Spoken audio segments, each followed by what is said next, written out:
दोस्तों नमस्कार। Online exam 96 में आपका स्वागत है और आज हम लोग अलजेब्रा से शुरू करते हैं। तो देखिए दोस्तों, आप लोग बहुत से फार्मूला का याद कर चुके हैं। एक बार फिर से फार्मूला को देख लें। ये तो फार्मूला आप जानते ही होंगे, a प्लस बी का होल एक्सआर और a माइनस बी का होल एक्सआर। ये तो सभी को पता रहता है। फिर देखिए a प्लस बी का होल एक्सआर और a माइनस बी का होल एक्सआर में एक नए तरीका से ये भी कभी कभी यूज होता है, जो a प्लस बी का होल एक्सआर बराबर होता है a माइनस बी का होल एक्सआर प्लस 4ab। ये तो आप लोग जानते ही होंगे। ये भी जानते हैं a x r minus b x r बराबर क्या होता है a plus b a minus b. फिर देखिए, जहाँ दिक्कत यहाँ क्यूब वाला से दिक्कत होना शुरू हो जाता है। एक सवाल तो लोग बचपन से पढ़े हुए हैं, पता चल जाता है, लेकिन क्यूब आते ही माइनस वाला दिक्कत करता है, प्लस वाला दिक्कत करता है, उसको हम समझते हैं। देखिए a माइनस बी का होल क्यूब माइनस में है तो सब माइनस में करेंगे, a cube minus 3ab into a minus b. Minus में है तो सब माइनस में करेंगे। प्लस है a प्लस बी का होल क्यूब, तो a cube plus b cube plus 3ab into a plus b. ध्यान दीजिएगा, माइनस वाला पूरा माइनस में रहेगा, प्लस वाले पूरे प्लस में रहेगा। अब देखिए आता है a cube minus b cube का, यहाँ था a माइनस बी का होल की, यहाँ a cube minus b cube का क्या है a minus b into a XR plus A b. देखिए जो माइनस में उसको सिर्फ माइनस में रखेंगे पहले, बाकी सब प्लस में, A XR plus A B plus B XR. उसी प्रकार से A Q plus B Q का देखिए ए प्लस बी आगे है, उसके बाद फिर A XR minus A B plus B XR. फिर देखते ये तो फॉर्मूला मालूम होगा ही आपको, ए प्लस बी प्लस सी का होल एक्सआर। अब आगे देखिए एक फार्मूला आता है, उस पर आप थोड़ा सा गौर फरमाइएगा। कहता है A XR plus B XR plus C XR minus A B minus B C minus C A बराबर 0 हो तो ए बराबर बी बराबर सी होता है।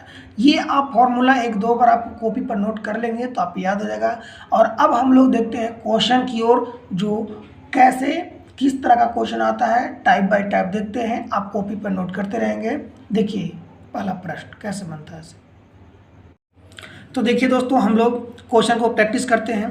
कहता है a माइनस एम का होल एक्सआर बी माइनस एन का होल एक्सआर सी माइनस पी का होल एक्सआर बराबर 0 हो। क्या बराबर 0 हो तो a प्लस बी प्लस सी का मान क्या होगा, मान होगा। तो देखिए आप ये फॉर्मेट में लिखा हुआ है तो इसको आप ऐसे लिख सकते हैं, a माइनस एम का होल एक्सआर बराबर 0, कोई दिक्कत।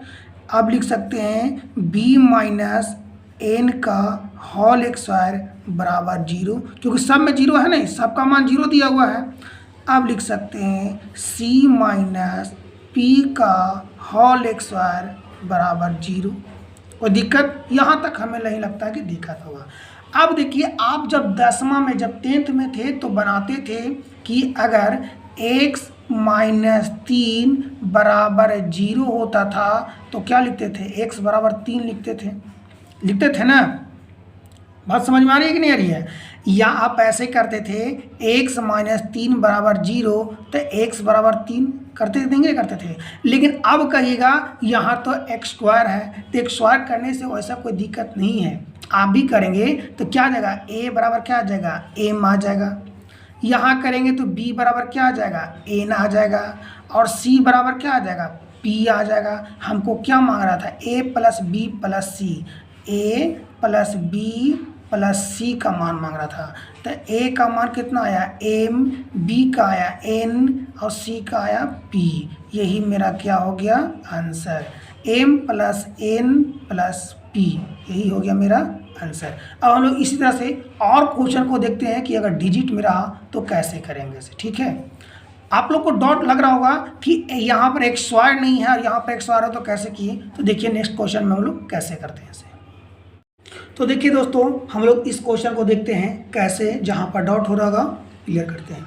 देखिए क्या दिया हुआ है, a प्लस 8 का होल एक्सआर प्लस b माइनस 6 का होल एक्सआर प्लस c माइनस 2 का होल एक्सआर बराबर 0 हो तो a प्लस बी का प्लस c का मान निकालें। तो देखिए यहाँ पर ऐसे लिख सकते हैं, a प्लस 8 का होल एक्सआर बराबर 0, b माइनस 6 का होल एक्सआर बराबर 0, c माइनस 2 का होल एक्सआर बराबर 0। अब देखिए इसको आप a प्लस 8 का होल एक्सआर है तो a प्लस 8 और फिर a प्लस 8 लिख सकते हैं कि नहीं लिख सकते हैं, 2 बार बराबर 0। तो क्या अगर हम आपको बताए थे पहले ही कि 10th में कैसे बनाते थे कि x प्लस 3 रहे बराबर 0, तो क्या करते थे, x बराबर -3 करते कि नहीं करते थे। तो यहाँ पर क्या आ गया, a बराबर कितना आ गया, a बराबर आ गया -8। उसी प्रकार से b बराबर कितना आ गया 6, c बराबर कितना आ गया 2। तो अब मांग रहा है क्या, a plus b plus c। तो a बराबर कितना है मेरा -8, b बराबर कितना है 6 प्लस की कितना है 2। अब देखिए ये क्या हो गया -8 और +8, ये कट गया यानी कितना हो गया मेरा 0। यानी कि हम कह सकते हैं कि a plus b plus c का बराबर क्या आ गया 0 आ गया। इस तरह से आप बहुत सारे प्रश्न हैं आप टेलीग्राम पर जाकर के प्रैक्टिस कर सकते हैं। यहाँ एक ही बात और मान लीजिए कि यहाँ 2 यानी पावर में x स्क्वायर, अगर 4 भी रहता तो क्या होता है, इसी तरीक़ा से बनाते हैं। 6 भी रहता तो उसी तरीक़ा से बनाते हैं, क्योंकि काट पीट करके आपको इतना ही आएगा और एग्जामिनेशन में टाइम मिलता नहीं है कि आप कर पाएंगे उतना। तो उसी प्रकार से 4 रहे 6 रहे 8 रहे जो भी रहे वही करेंगे जिस प्रकार से हम लोग करते हैं। फिर देखते हैं अगला क्वेश्चन की ओर। तो देखिए दोस्तों, हम लोग एक और क्वेश्चन को देखते हैं कुछ अलग तरीक़ा से। कहता है यदि ax² plus bx² plus cx² बराबर ab plus bc plus ca हो तो a प्लस c बटा b का मान क्या होगा। तो आप समझिए क्या इसमें करना है। ऐसे आप अगर इसको तोड़ते हैं, सबसे पहले आप तोड़ करके एक बार समझने का प्रयास कीजिए, फिर एकदम 2 सेकंड में बन जाएगा। क्या करेंगे इसको कि ax² plus bx² plus cx² बराबर वाला इधर है तो माइनस में कर सकते हैं, -ab minus bc minus ca बराबर 0। कोई दिक्कत यहाँ तक हमें नहीं लगता है कोई दिक्कत होगा। बस बराबर वाले प्लस को इधर ला दिए तो क्या हो गया माइनस में हो गया।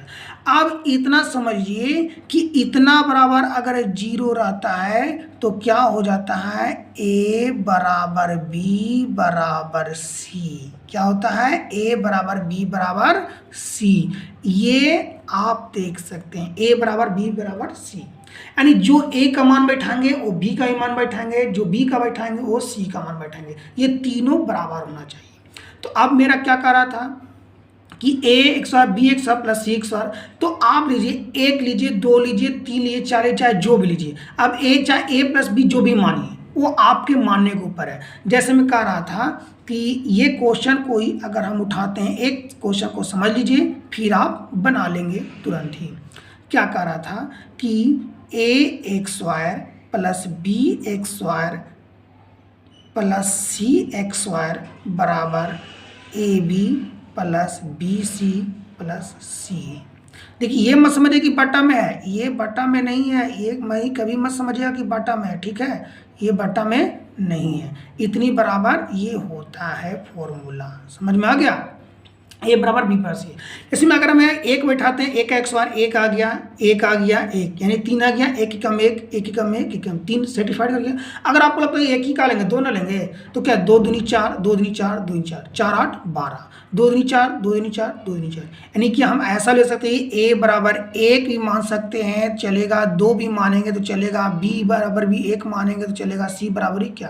तो अब क्या मांग रहा था, a बराबर 1 मान लिए, b बराबर 1 मान लिए, c बराबर भी 1 मान लिए। सबसे छोटा मानी जब मेरा बड़ा अंक से भी वही सेटिस्फाइड हो रहा है, छोटा सा अंक भी वही सेटिस्फाइड हो रहा है, तो हम छोटा वाला अंक को क्यों नहीं माने। तो क्या करेंगे a प्लस c बटा b का मांग रहा था ना, तो a बराबर मेरा कितना आया a। आप 1 2 जो मानिए, अगर 2 मानते हैं सब में 2 मानना पड़ेगा, 3 मानिएगा तो सब में 3 मानना पड़ेगा। तो यहाँ पर कितना आ गया 1 + 1/1 यानी 1/2/1 यानी कितना आ गया 2। कितना आ गया 2, इसलिए ऑप्शन मेरा डी क्या हो गया सही हो गया। क्या हो गया डी हो गया सही। इसी प्रकार से एक और मैं क्वेश्चन बताता हूँ कैसे बनता है ऐसे।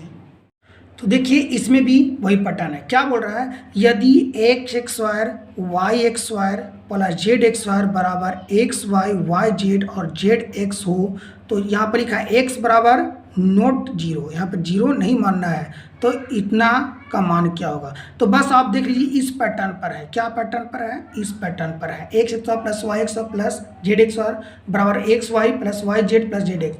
तो हम पहले ही इससे पहले बता दिए हैं, तो इसके पहले आप कुछ नहीं बनना, कुछ नहीं करना। एक्स बराबर वाई बराबर जेड, एक्स बराबर वाई बराबर जेड।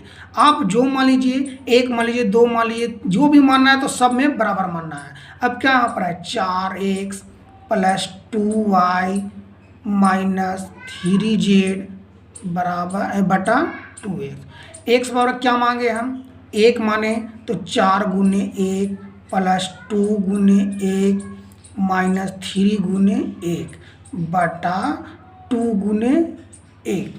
आप इसको कर सकते हैं, 4 एकम 4, 2 एकम 2 और 3 एकम 3 और 2 एकम 2। तो 4 2 6, 6 में से 3 गया, 3, 3/2 कितना हो जाएगा, 3/2।